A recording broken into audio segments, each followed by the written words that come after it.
You did it. You set the boundary. For a fleeting moment, you felt empowered. And then the crushing wave of guilt hits. That awful, shaky feeling. The urge to pick up the phone and apologize, to take it all back, is almost unbearable. You start replaying the conversation in your head, convinced you were cruel, selfish, a terrible person. What if that guilt isn't the truth?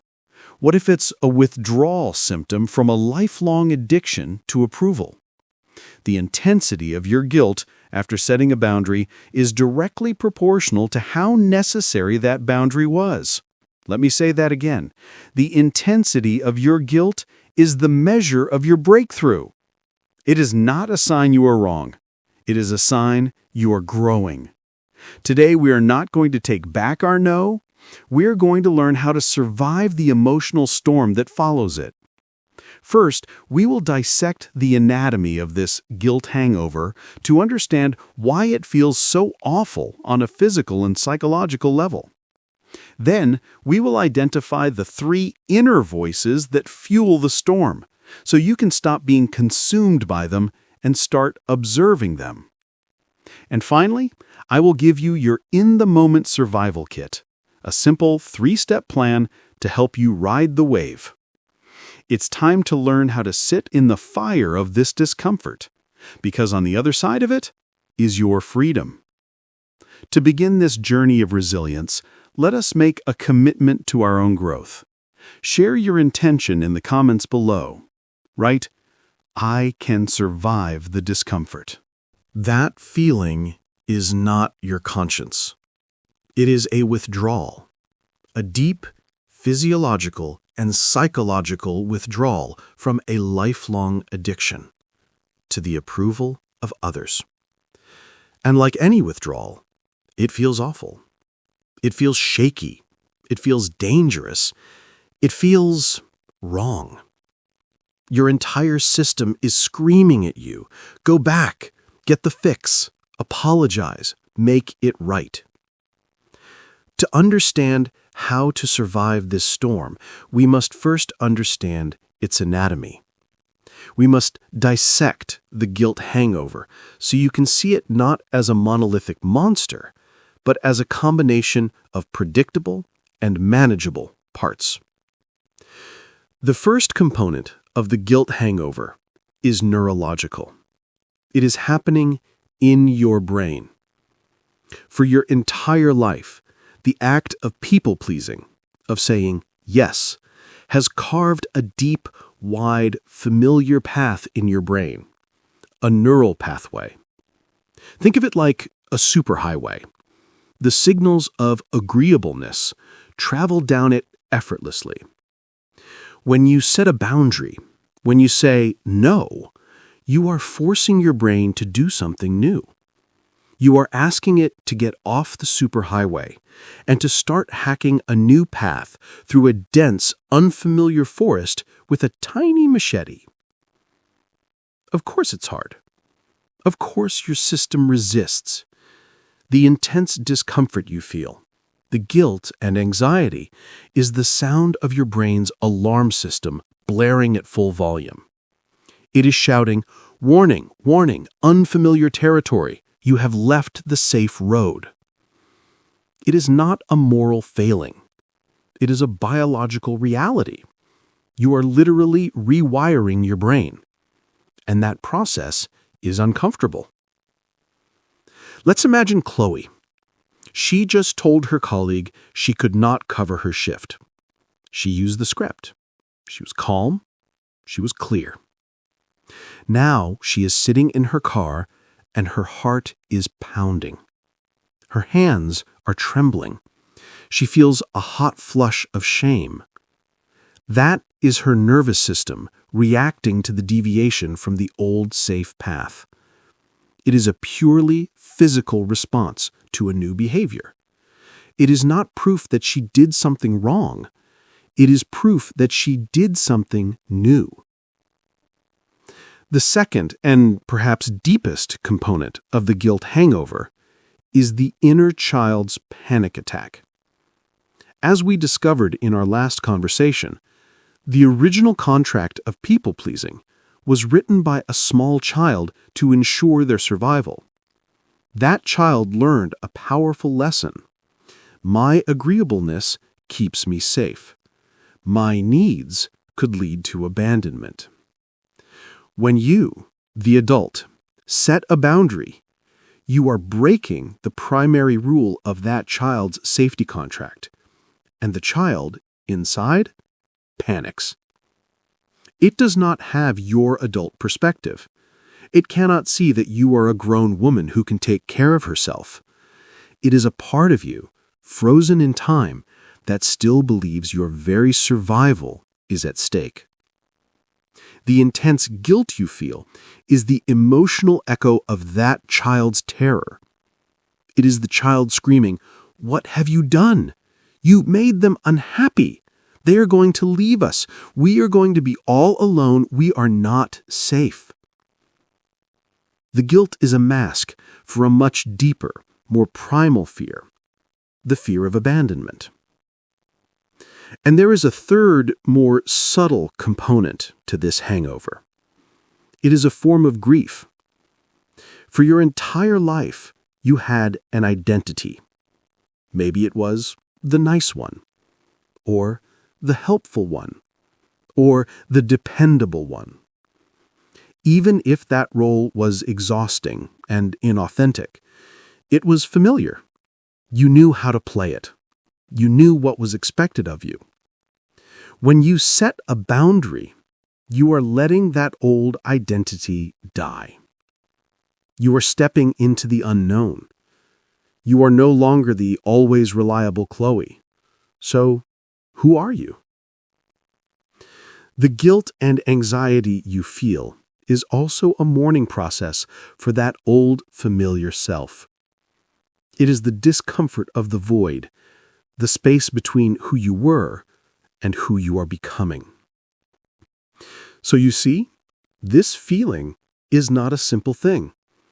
It is a complex cocktail, part neurological alarm bell, part inner child's terror, and part grief for a dying identity. Is it any wonder it feels so overwhelming? It is not your fault that it feels this way. It is the predictable, understandable, and even necessary byproduct of profound inner change. Carl Jung taught that we cannot become conscious of the shadow without considerable moral effort. This guilt hangover is that moral effort. It is the price of admission to a more authentic life. It is the fire you must learn to walk through. The great insight here is that you do not have to put the fire out. You simply have to learn how not to be burned by it. And the first step in learning to not be burned by it is to understand the nature of the flames, to know what the fire is made of. So now that we have dissected this storm, now that we have seen its component parts, we can take the next step. We can learn to identify the specific voices that are screaming at you from within the heart of that storm. Because to survive the chaos, you must first know who is speaking. To survive the storm, you must first learn to distinguish the wind from the rain from the thunder. The guilt hangover is not one single voice. It is a chaotic chorus of old fears and outdated beliefs, all screaming for your attention at once. But if you listen closely, with the ear of a conscious adult, you can begin to identify three primary speakers, three distinct voices that make up this storm. Knowing who is talking is the first step to reclaiming your peace. The first and loudest voice is the inner critic, the judge. This is the voice of shame and self-recrimination. It is the voice that enforces the old rules with an iron fist. It speaks in absolute, black and white terms. It uses words like should, always, and never. Its primary weapon is character assassination. It doesn't just say your action was wrong, it says you are wrong. Let's listen to its voice. After Chloe tells her colleague she cannot cover the shift, the inner critic is the voice that says, "You are so selfish. A good person would have helped. How could you be so cruel? She was counting on you. You've ruined the friendship. You are a bad friend." This voice is punitive. It is harsh. Its goal is to shame you back into compliance with the old people-pleasing program. For years you have believed this voice is the truth, but it is not. It is simply the first speaker in the chorus. Now listen more deeply. Underneath the harsh pronouncements of the critic, can you hear something else? A younger, more fragile, more desperate voice. The second voice in the storm is the scared inner child, the panicked one. This voice does not speak in judgments. It speaks in catastrophic fears. It is the voice of pure primal terror, convinced that the boundary you just set has triggered a life-or-death emergency. While the critic is saying, "You are a bad friend," the scared child is screaming, "Oh no, she's going to be mad at me. Oh no, she's so mad at me right now. She's going to tell everyone at work what a terrible person I am. She's going to leave me. Everyone is going to leave me. I'm going to be all alone. We're not safe. We're not safe." Do you hear the difference? The critic attacks your character. The child fears for your survival. The critic's goal is control through shame. The child's goal is safety through appeasement. This is the voice we learned to soothe in our last conversation. It is the part of you that needs to be held, validated, and reassured by the conscious adult you. It is not an enemy to be silenced. It is a terrified child to be comforted. So we have the judge and the scared one. But there is a third, and perhaps the most insidious voice in the storm. It is a master of manipulation, a whisperer of doubt. The third voice is the inner gaslighter, the doubter. This voice is subtle. It does not shout like the critic or scream like the child. It sounds reasonable. It sounds like your own rational mind, questioning everything. Its primary function is to make you doubt your own perception, your own needs, and the validity of your own boundary. After Chloe has set her boundary, the inner gaslighter is the voice that comes in a few hours later and says quietly, "You know, maybe you overreacted. It was just one shift. Was your need for rest really more important than her desperation? She looked so disappointed. You probably ruined her whole weekend. It would have been so much easier for everyone if you had just said yes. Why do you always have to be so difficult?" This is the voice that erodes your resolve. It is the ultimate agent of the old system trying to trick you into believing that your needs are unreasonable and your boundaries are an inconvenience. It attempts to lure you back into the familiar, comfortable prison of people-pleasing by making the freedom of authenticity feel like a chaotic mistake. It is the voice that makes you pick up the phone to apologize. The judge, the scared one, the doubter. The critic, the child, the gaslighter. This is the unholy trinity of the guilt hangover. They work together in a powerful, destructive symphony. The child panics, triggering the critic to shame you for being so bad, which then allows the gaslighter to offer a reasonable solution. Just take it all back. For years, you have been lost in this inner storm, believing all these voices were simply you. But they are not. They are programs, they are echoes, they are historical figures living in your psyche. And you, the conscious adult you, are the witness. The one who can finally see the storm instead of being the storm. This is the great liberation, the moment you can say, "Ah, that is my inner critic. Oh, sweetheart, that is my scared child. I see you, inner gaslighter, nice try." This act of naming, of differentiating, creates space. It creates a tiny pocket of peace in the eye of the hurricane. It is in that space that your true self, your wise, calm, adult self, can finally begin to breathe. It is from that space that you can begin to offer yourself the medicine you truly need. Not the poison of self-attack, but the balm of self-compassion. And that medicine is what we will assemble in our survival kit next. When the storm of the guilt hangover hits, you do not need a complex strategy. You do not need to analyze or philosophize. You need a simple, clear emergency action plan, a first aid kit for the soul. I'm going to give you that kit right now. It has 3 simple, sequential steps. The order is critical. Step 1 is the most important and the most counterintuitive for people who live in their heads. Step 1 is somatic first. Calm the body. Do not try to argue with the voices. You cannot reason with a panic attack.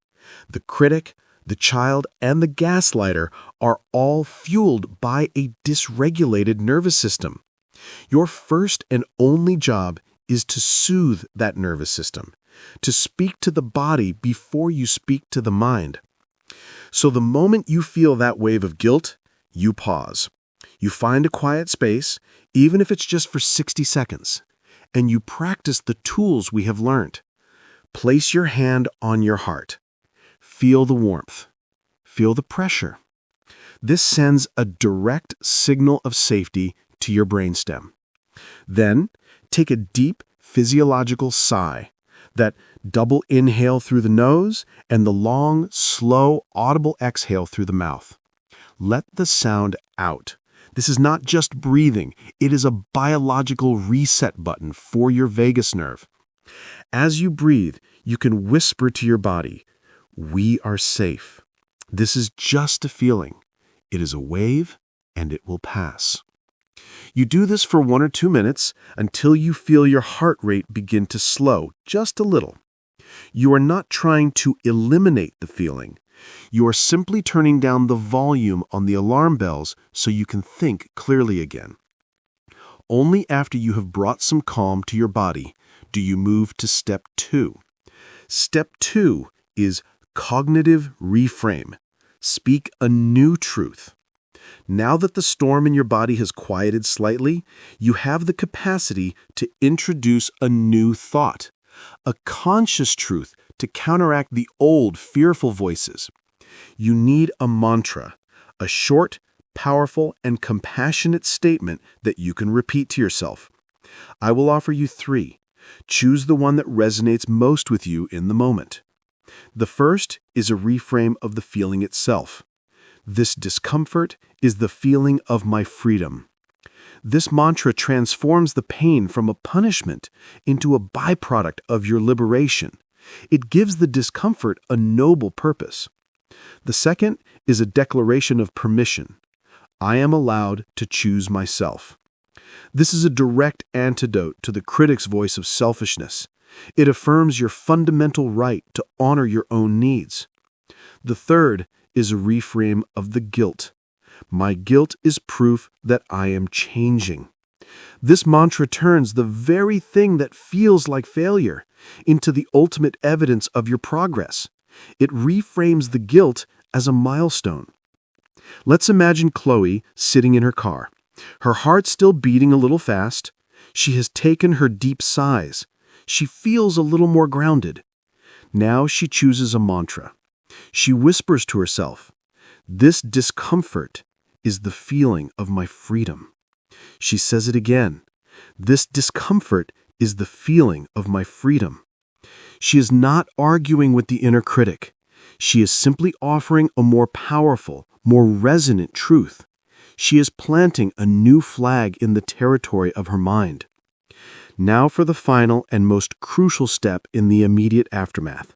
Step 3 is delay the response, the 24-hour rule. The urge to fix the situation, to apologize, to take back your no will be incredibly strong.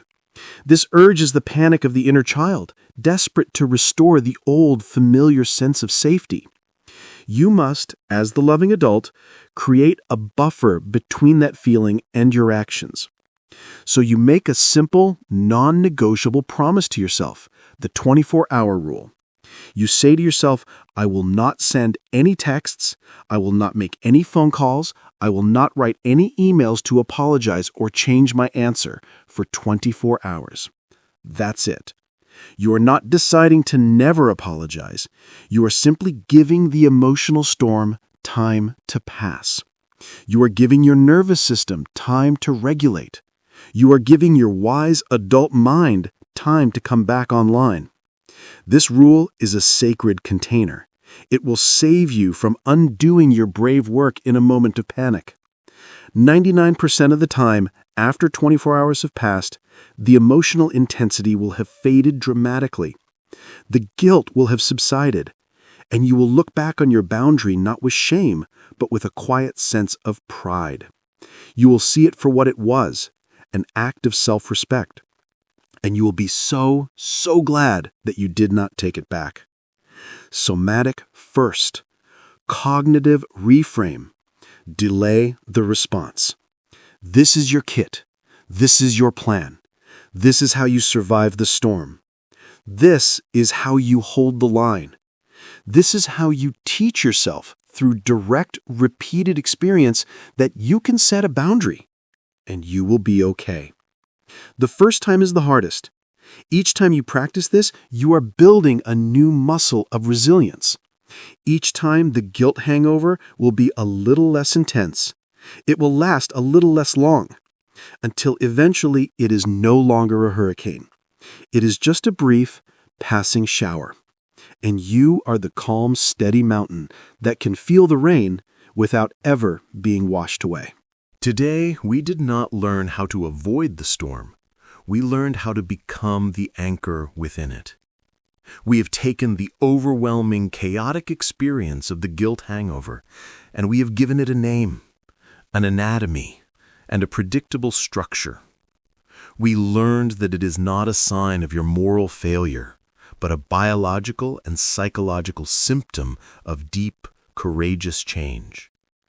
It is a cocktail of a neurological alarm, an inner child's panic attack, and a grief for an old identity. It is not the truth. It is a withdrawal.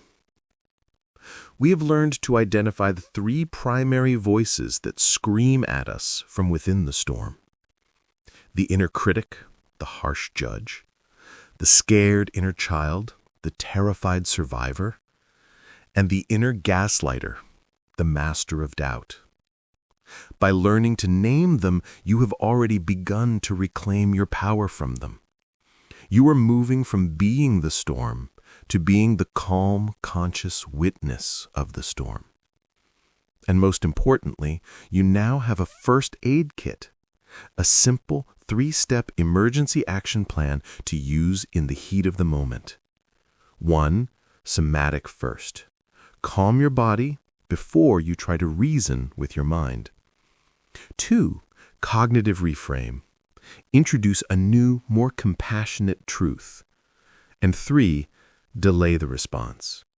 Give yourself the sacred gift of the 24-hour rule. Imagine Chloe, our nurse, the morning after she held her boundary.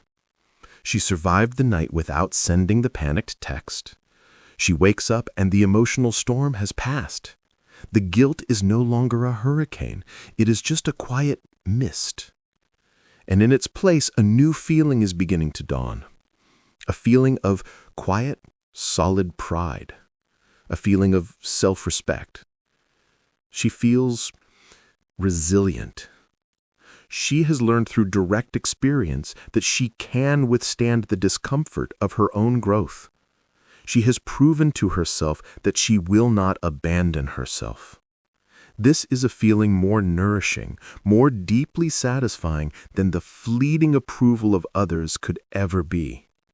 This is the peace that awaits you on the other side of the fire. The journey of setting boundaries is a practice.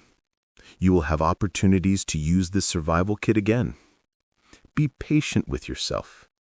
Each time you ride the wave, you are getting stronger. Each time the hangover will be less severe. You are building a profound and unshakable trust with yourself. We have now learned how to say no to what drains us. We have learned how to survive the guilt that follows. This practice creates space. It clears the garden of the weeds of obligation and resentment. And this leads us to the next, most joyful and perhaps most unfamiliar question on our entire journey. Now that the space is clear, what do you actually want to fill it with? What do you, your true self, your soul, actually want to say yes to? For the people pleaser, this can be the most terrifying question of all. And that is the beautiful, exciting territory we will begin to explore in our next conversation. For this week, your invitation is to simply be prepared. Review your survival kit, choose your mantra, commit to riding the next wave no matter how small. To affirm your readiness to weather this storm, I invite you to join the community in this declaration of strength. Share this commitment in the comments below. I can survive the discomfort of my growth. Thank you for your immense courage. Your resilience is being born.